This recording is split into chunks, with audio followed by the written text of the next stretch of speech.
What's going on, YouTube gang and fam? Thanks for stopping by and tuning in. I really do appreciate that, guys. To my subscribers, thanks as well for watching. Like I mentioned before, I know I'm late with the show. The man's are getting better and better with every episode, and the character building is top tier as well. Episode 4 picks up from the ending in episode 3 with a little dialogue we didn't see in the last one.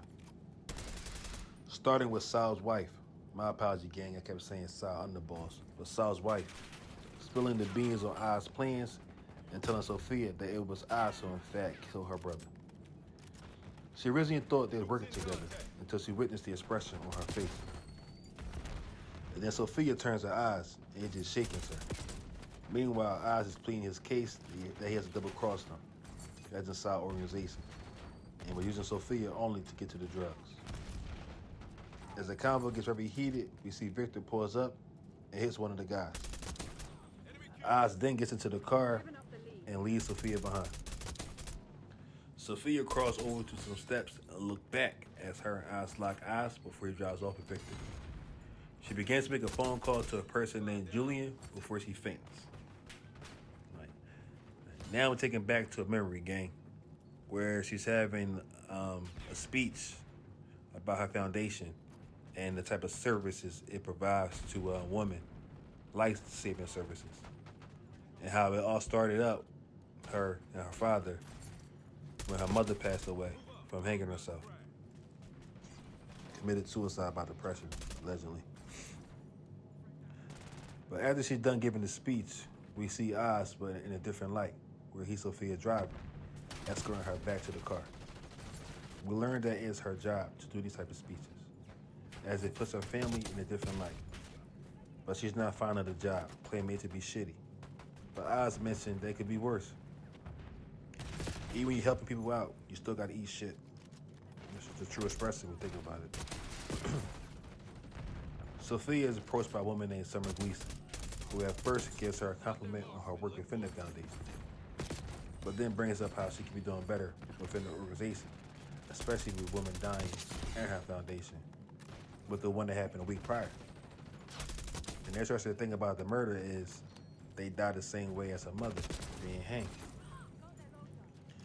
That's sick and twisted, you ask me, but those were the way the women were taken out.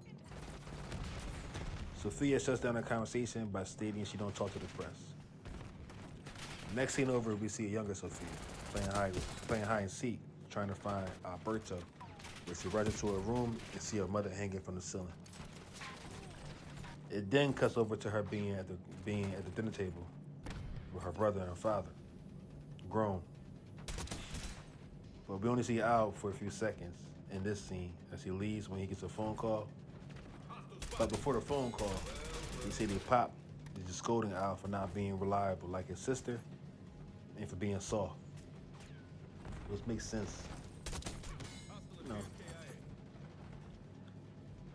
Judging from how he speaks to Al, you could tell a wedge was bound to happen. Like sooner or later. Had he still been alive.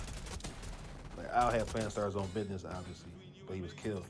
But had they both still been alive, they won't collide soon. You can see it. But next thing over, we see Al and Sophia, they're being driven around by Oz. And they're talking about their father watch and how he tripped over it if he can't find it. It's a very expensive watch. As they come to a stop and Al gets out of the car, Sophia asks him a question about Dad messing around with girls from the club. And she has some skepticism because she do recall telling people lies about what he did growing up. Al tells her that the women at the club aren't that worrying type, for real.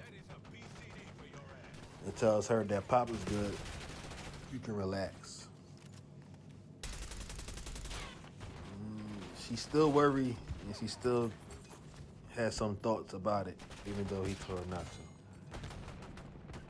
Later that night, we see the same woman that stopped Sophia the first time at the foundation meeting or something. We see her again, but this time she got 6 pictures of dead women who all had the same autopsy. Now, as Summers tells Sophia this, Sophia has another flashback, but this time it's to when her father found her when she found her mom hanging. He grabs her and tells her not to look, but Sophia grabs her father's glasses off to see his face. But he grabs it instantly to hide his eyes and a scratch mark on his face. She snaps back from the memory and tells Summer she can't publish the work or her family will come after her and probably kill her if any news gets out. Oz is seen from afar watching the meeting between the two and asks her, is that the same woman from earlier? He warns her that any news gets out that she's talking to a reporter, the consequences isn't nice. She tells him that he doesn't need, that she don't need his advice and don't care for it either. I believe at that moment, Oz looked at opportunity to save himself from any involvement that could come from a hidden meeting between the two. You ask me. Next, we see Sophia is at a family gathering where she's approached by Oz, who tells her that her father wants to meet with her. Sophia notices that Oz has a new jacket on, and also that he's inside the house. This lets me know before, he wasn't allowed in the house at one point. The meeting between Sophia and her dad gets intense. He's upset that she didn't mention a reporter tried to talk to her on a couple of occasions, and he's worried that she believes the news that he murdered those women. Sophia wants to believe her father, but she remembers the scar he had on his face the night her mother died. He accuses her of being sick and needs to be taken back to the house. We see Oz is driving back Sophia when he tells her that he was only looking out for her and her safety. But she felt as though he betrayed her by not coming to him, by not coming to her instead of going to her dad. But he did come to her, she just didn't want to hear him. The car gets stopped by a few cops who locks up Sophia for the 6 murders, as well as the new killing of reporter Summer, which she claimed Oz did for her father, but he denies it instantly. Next scene, we see Al Sophia with her lawyer and how the media have been blasting her with names, as in the Hangman. Her father also written a letter to the ADA mentioning how she always dealt with mental illness, causing from her mother's death, how abuse towards animals growing up. Imagine that. Relatives as well wrote letters to the judge to keep her safe from harming her own self, which prompted the court to place her at the Arkham Asylum until her court date in 6 months. Imagine that, bro. She has a nervous breakdown after hearing the news and how their father is punishing her for his mistakes. Al tried to encourage her before she gets snatched up by 2 officers and it gets taken to the Arkham. Once she gets to Arkham, we now meet Julian, who she called earlier, and also her psychiatrist from episode 2. And also his boss, Dr. Ventress. Her original order was 6 months, no outside contact while they conduct their exams on her. She pleads that she's innocent, but it falls on deaf ear. She gets placed to a room to where she meets a patient named Mad Pie, who killed her stepmother for mispronouncing her name. Later on, we see all the patients in the mess hall having lunch, and the woman walks up to Sophia, unhandcuffed, starts to beat her up and tells her to own up to the murders of the women, all 7 women, while security and the doctor stood around in the background. Crazy. She has a few bruises around her arm, but nothing on her face. We see Julian asking her questions about the incident, but she's unsure if he's being sincere or twisting her words around. Now, we see the lady again that beating up Sophia. We see her again, but this time when her ankle is chained to a table leg, and Sophia is shown with a fork in her hand. The woman is enticing Sophia to end her life, like she did the other 7 women, allegedly. But Sophia knows what the doctor is trying to do, Dr. Ventress, that is, by putting her through this to turn her into a killer or following the orders of her father. Either way, she knows it's her father's doing. Smart. In the midst of talking to the doctor, the woman grabs and manages to get the fork from Sophia and strikes and kills her own self. All right, it's already crazy now, gang, but it gets more crazy after this. After the failed murder scene planted by the doctor, whatever he tried to do, he begins to do psych treatment. but far more excruciating on her, man. And for the next 6 months, she gets the treatment once a day. And during the moving and alone scenes, we see Julian starts to have doubts about their treatment on her. But his thoughts get ceased once he brings it to Dr. Venture's attention. When it's time for her trial, we learn she don't get one because the report that Dr. Venture wrote, how she's not able to stand trial. Upon hearing the news, you can see Sophia lose hope and realize she's left for dead. Al said he tried to get a new evaluation, but she don't really care for it at that point. Like we see her getting taken back to the mess hall, where we see Julian, who mentioned he was not aware of the report that Dr. Ventress, his boss, wrote. Now we see her room neighbor, Mad Pie, who tell her that the doctor was giving her medicine now, and also she don't got a lie no more since she's not going on trial anymore. Sophia assumes that her and the doctor have been working together, and he's been giving her drugs to get information out of her.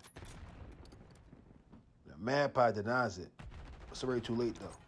Like Sophia hits her in the head with a food tray, beginning to bash her head in a steel table.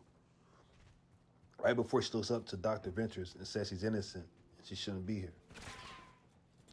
She's then given a needle shot, which prompts the point of view to the present time. And we see her being taken care of by Julian.